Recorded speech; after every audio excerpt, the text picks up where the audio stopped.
मारेंगे आपको। आपके क्षेत्र में मिलिट्री लगाई जाएगी।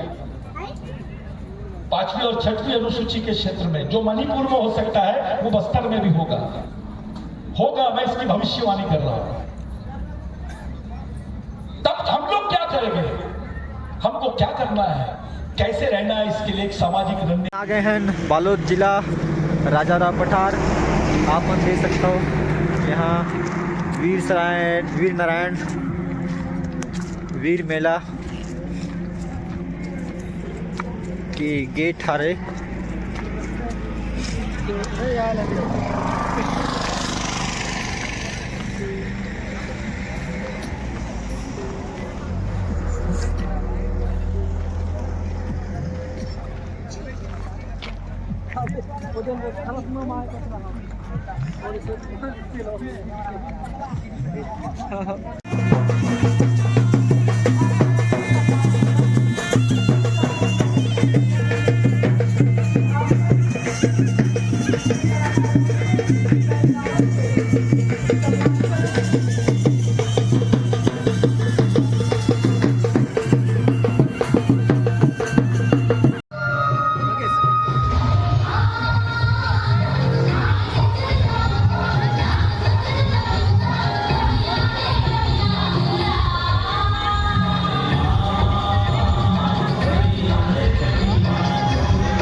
ये है हमारे गांव के सियानमन।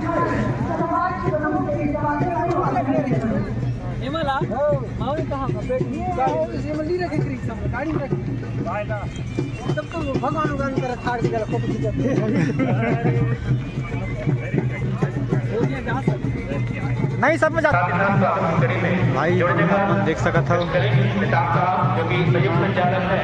जूता निकाला स्वागत पाते पाते विराट वीर बना जाना है।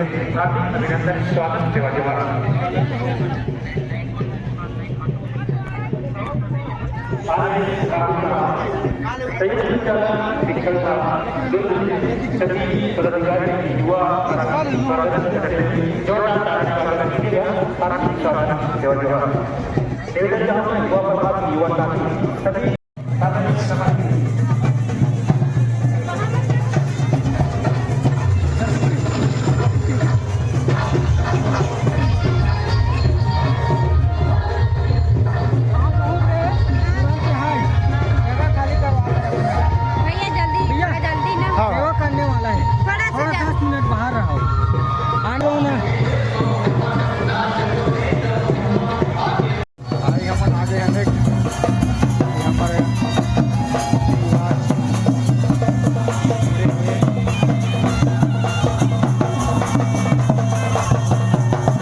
जोहार।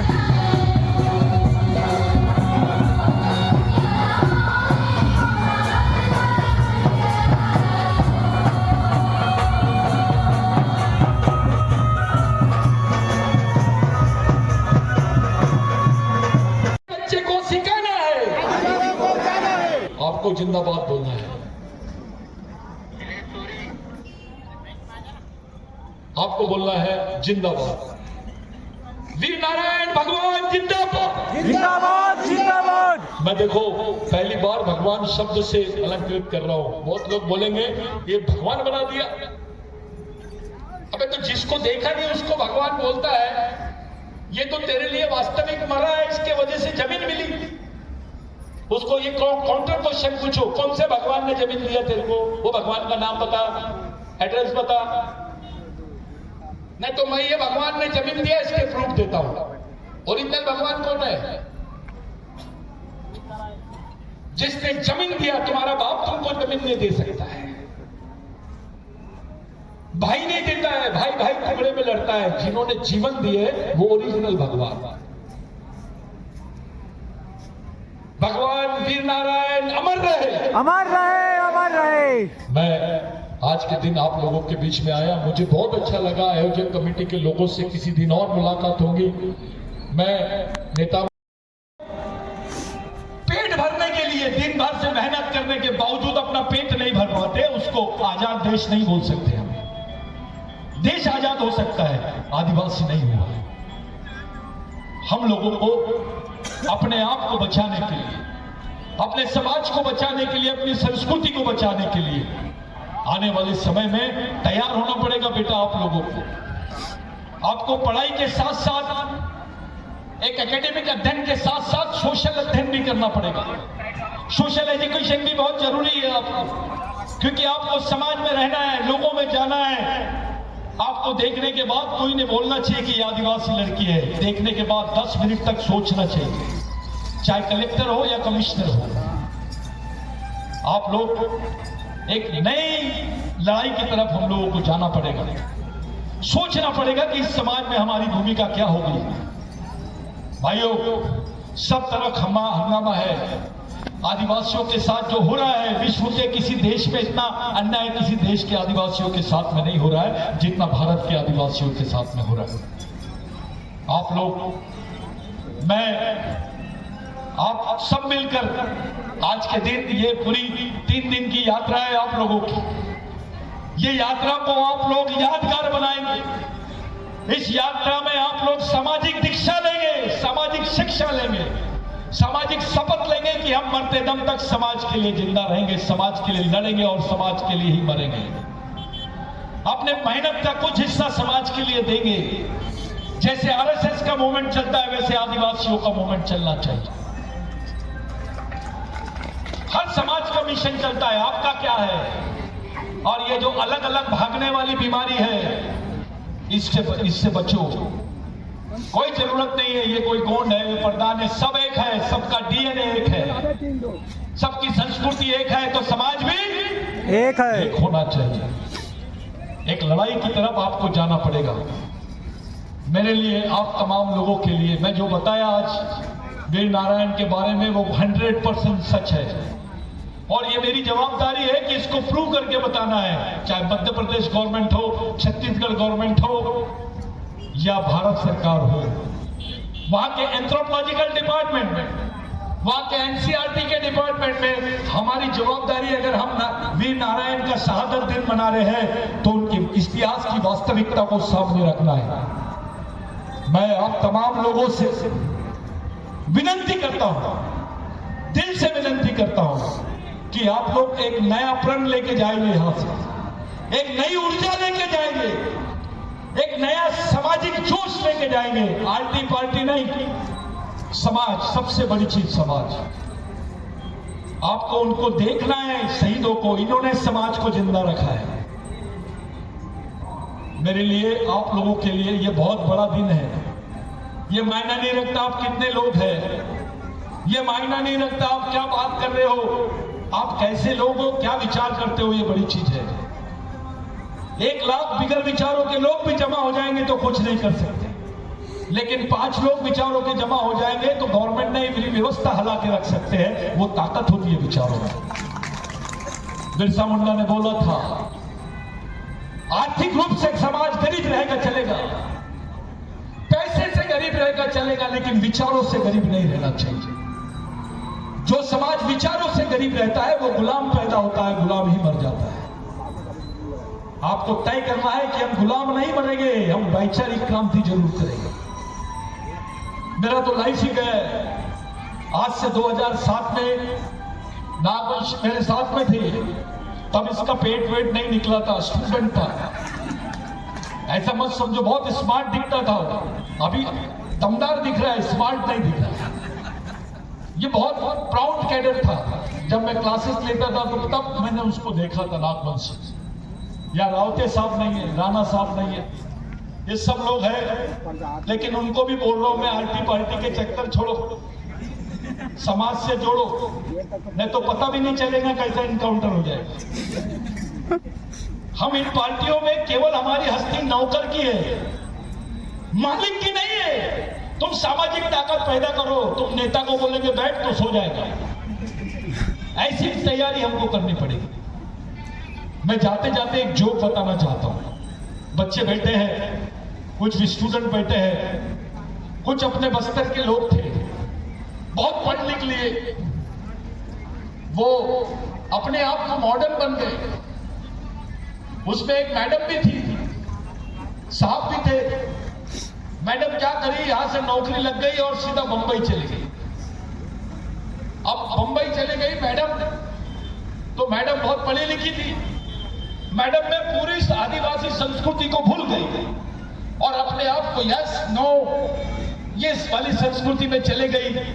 उसमें थोड़ा ब्राह्मणवाद भी पैदा हो गया, मैं तो श्रेष्ठ हूं, हम तो श्रेष्ठ है, राजपूत है, ठाकुर है।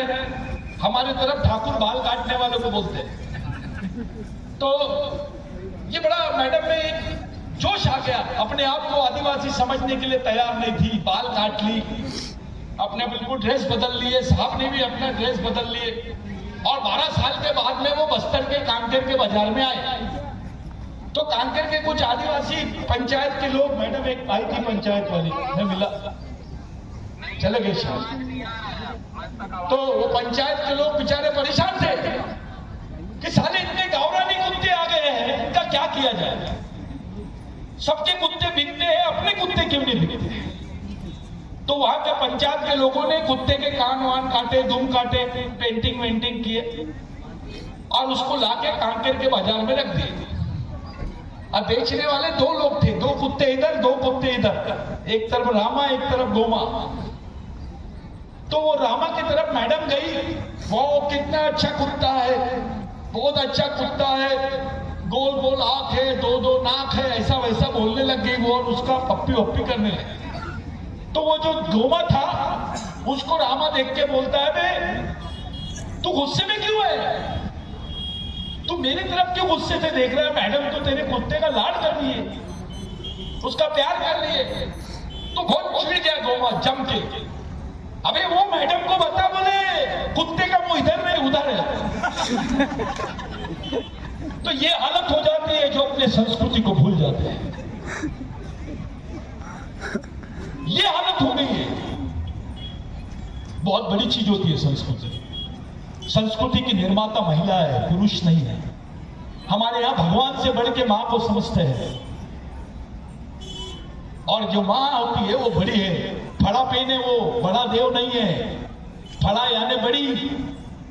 ये धार्मिक बना रहे हैं तुमको बड़ा देव बोल के, और सीधा लाके तुम्हारे सामने शंकर भगवान को खड़ा कर देंगे। वो शंकर भगवान जिसकी मां को आदिवासी पूछते हैं, शंकर भगवान को अपना वंशज मानता है आदिवासी, उसकी मां को पूछते हैं, शंकर भगवान को नहीं पूछते।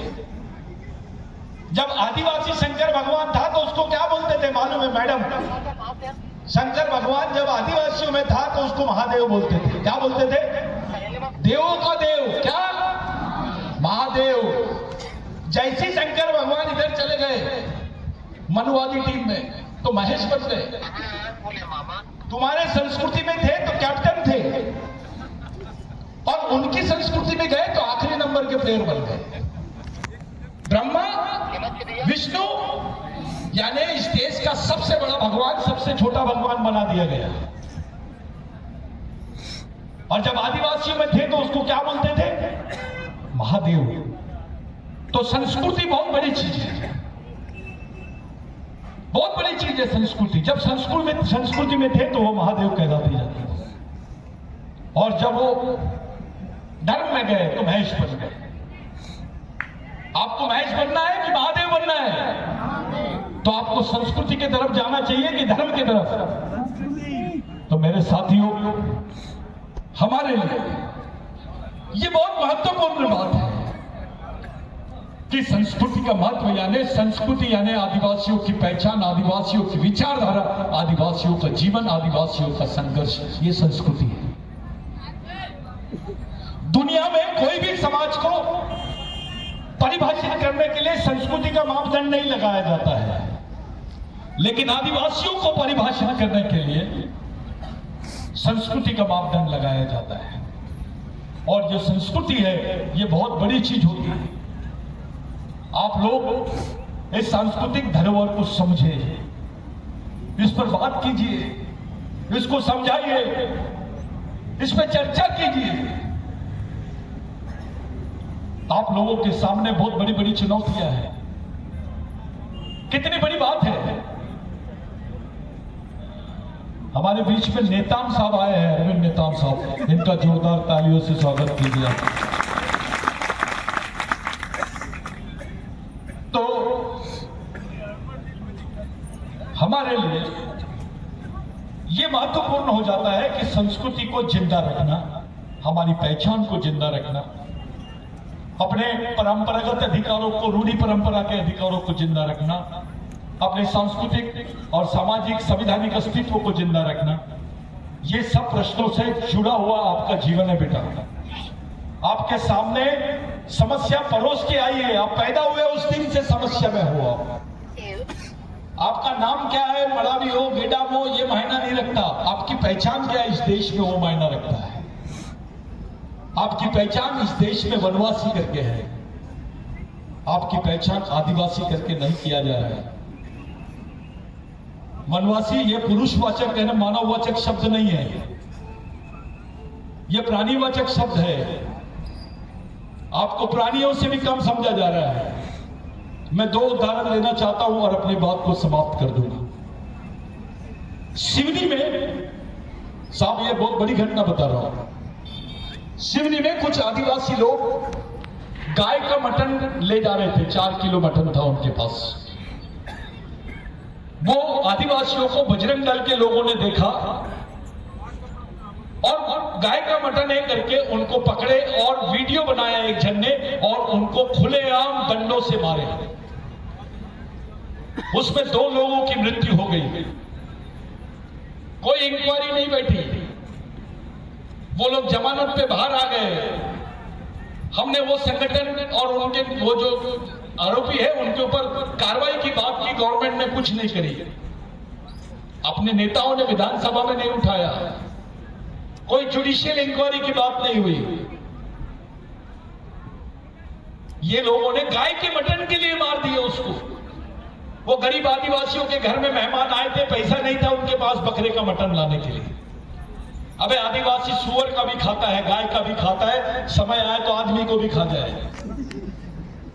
आदिवासियों के लिए ये मापदंड नहीं है, क्योंकि हमारे बिरसा मुंडा ने बोला था, अगर गाय हमारी माता है तो भैंस का दूध किधर जाता है। बिरसा मुंडा ने बोला था, गाय मां है तो भैंस बड़ी मां है, क्योंकि गाय से ज्यादा दूध देती है, उसको क्यों नहीं पूछते। और कोई अपने मां के दूध का सौदा करता है क्या, अपनी मां के दूध को बेचता है। अगर वो हमारी मां है तो उसके दूध को बेचने के बिजनेस को बंद करो। आदिवासियों में ऐसा नहीं है। आदिवासियों को गौ माता समझाने की जरूरत नहीं है, वो समझते हैं उनकी संस्कृति क्या, उनकी सभ्यता क्या है। एक दूसरी बात और बताता हूं, ये रियल बात बता रहा हूं मैं आप लोग। हमारे लोग आदिवासी क्षेत्रों में सबसे ज्यादा आप लोग देखेंगे ब्लड कैंप होता है, उसको हिंदी में बोलते हैं रक्तदान शिविर। जितने एरिया में मॉल न्यूट्रिशन है, जिसको कुपोषण बोलते हैं, जिसको भूखमरी बोलते हैं, जिन जिन एरिया में भूखमरी है वहीं ब्लड कैंप होते हैं। और मैं जब गया और सर्वे किया तो पता चला कि आदिवासी लोग इतने मजबूर हो गए बेचारे कि 800 रुपए में अपना खून बेच रहे हैं, क्योंकि क्योंकि आदिवासी के खून में रेजिस्टेंस पावर ज्यादा रहता है, ये खून इंटरनेशनल लेवल पे बेचा जाता है। उसको जिंदा रहना है तो खून देना पड़ रहा है। देखो, डॉक्टर बोलता है खाना खाएगा तो खून बनेगा, लेकिन आदिवासियों के लिए इस देश में अलग नियम है, खून देगा तो ही खाना मिलेगा।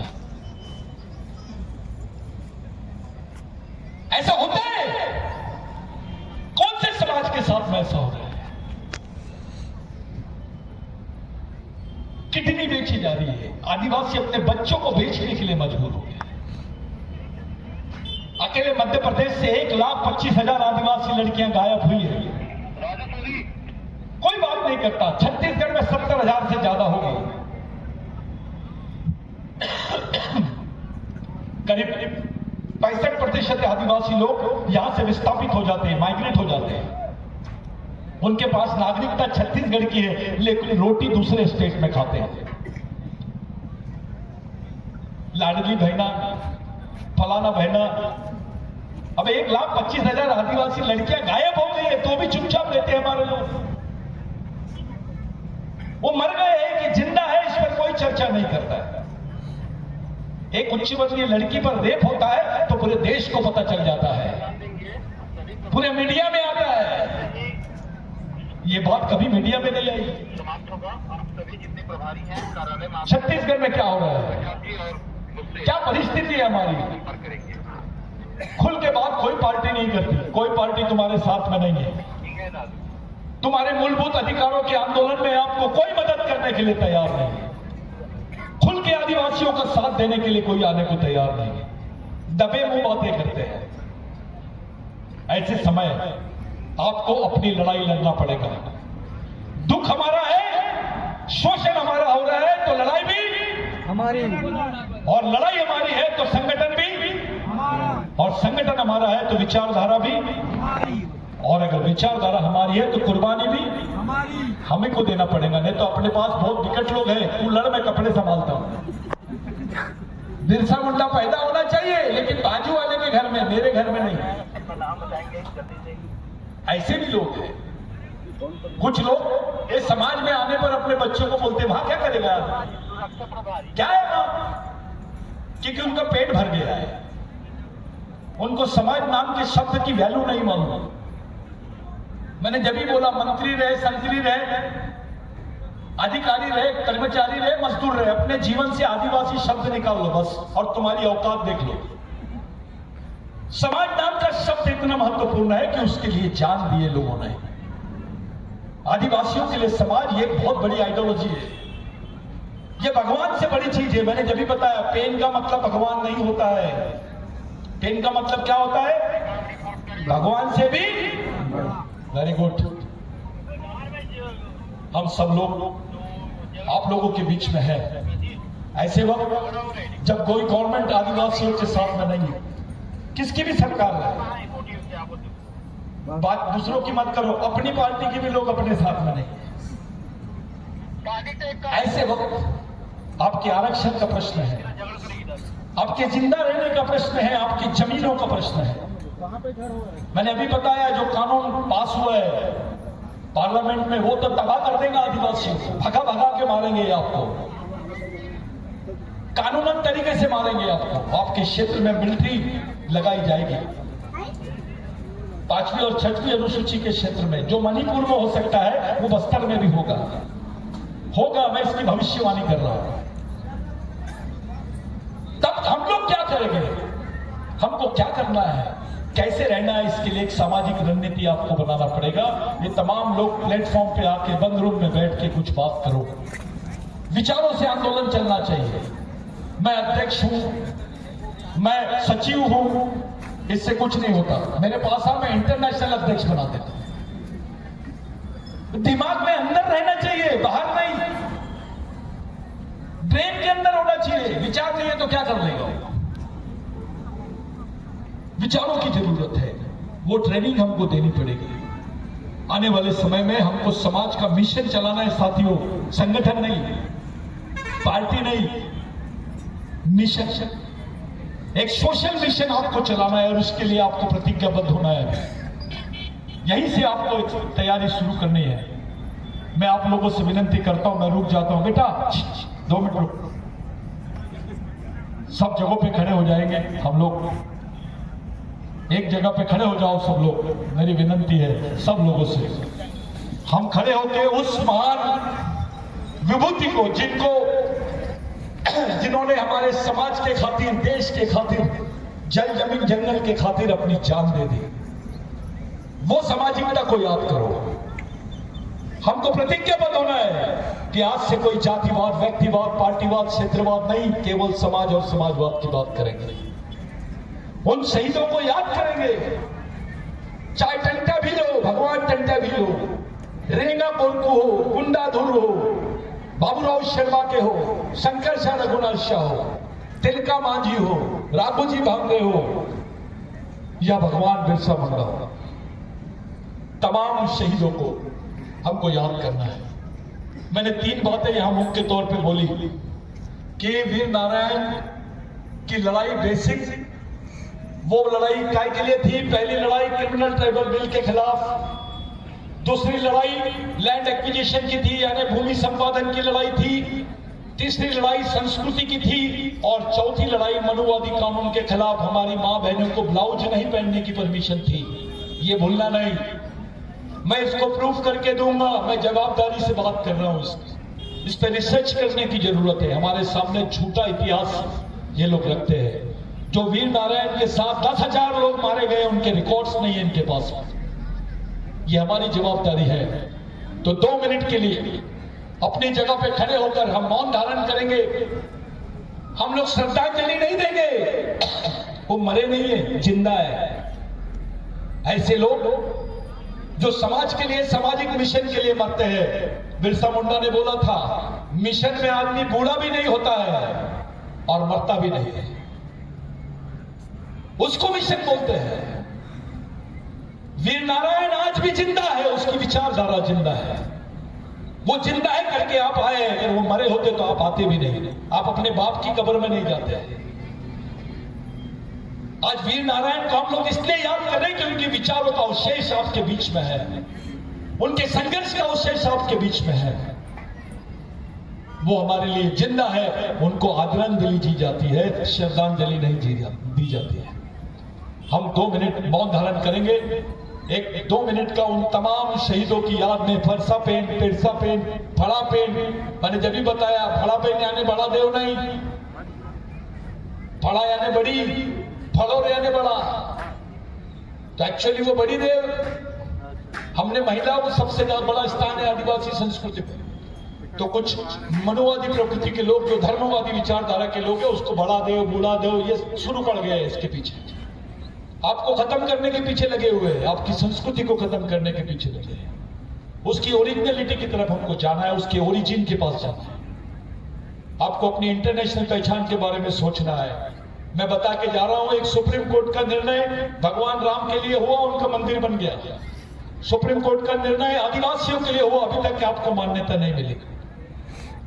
क्या करना है इस पर थोड़ा सोचो। कोर्ट के बोलने के बाद सुप्रीम कोर्ट से भी आपको डिसीजन मिलता है, गवर्नमेंट नहीं मानती आपकी बात को, यानी आपके लिए न्याय व्यवस्था भी नहीं है।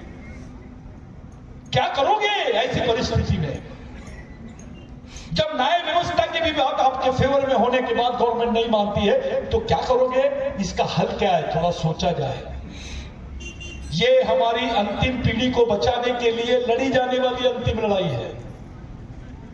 इसको किसी भी हाल में जीतना है आपको, इसलिए प्रतिज्ञाबद्ध होना है। कैडर बनो। कार्यकर्ता तो बहुत मिल जाते हैं, कैडर नहीं मिलता है। अपने आप को प्रशिक्षित करो, पढ़ाई करो। पढ़ाई के साथ साथ सोशल एजुकेशन भी बहुत जरूरी है। हमको वो नींव डालनी पड़ेगी। यहाँ तमाम बुजुर्ग लोग हैं, अपने समय के, हमारे समाज के बड़े नेता इसमें मौजूद है। मैं इनका बहुत छोटा था तब ये नागपुर में आए थे, मैं पहली बार इनको देखा था, तब एक केंद्रीय मंत्री थे एकाम साहब। इनके बहुत फैंस हैं, लेकिन हमारे लोगों की हालत क्या हो गई है? ये इसलिए हुआ क्योंकि सामाजिक व्यवस्था पे हमारा नियंत्रण नहीं है। बच्चा तो आदिवासी का है, लेकिन उसके दिमाग पर नियंत्रण पांडे जी का है। बच्चा मसराम का है, केटाम का है, जीवनाती का है, मरकाम का है, लेकिन उसके दिमाग को पांडे जी चलाते हैं। कैसा लग रहा है? बच्चा आपका, लेकिन उसका दिमाग दूसरे का। वाह रे वाह। हम अपने आप को, अपने समाज को कंट्रोल भी नहीं कर पा रहे हैं। आपका समाज का आदमी आपकी बात नहीं मानता है, लेकिन आरएसएस की बात मान लेता है। वाह वाह। क्या वो आपकी सामाजिक लड़ाई लड़ सकते हैं? क्या वो सही में आपके पक्ष में है? क्या उनको दर्द है आदिवासियों के बारे में? वो आपकी पहचान, आपके अधिकार, आपकी जमीन की लड़ाई में आपके साथ खड़े हैं? अरे पुलिस वाला भी आदिवासी, नक्सलवादी भी आदिवासी, गोली किधर से भी चलेगा, मरेगा तो। ये चाल है बेचारा, पुलिस वाला कोई भी रहे,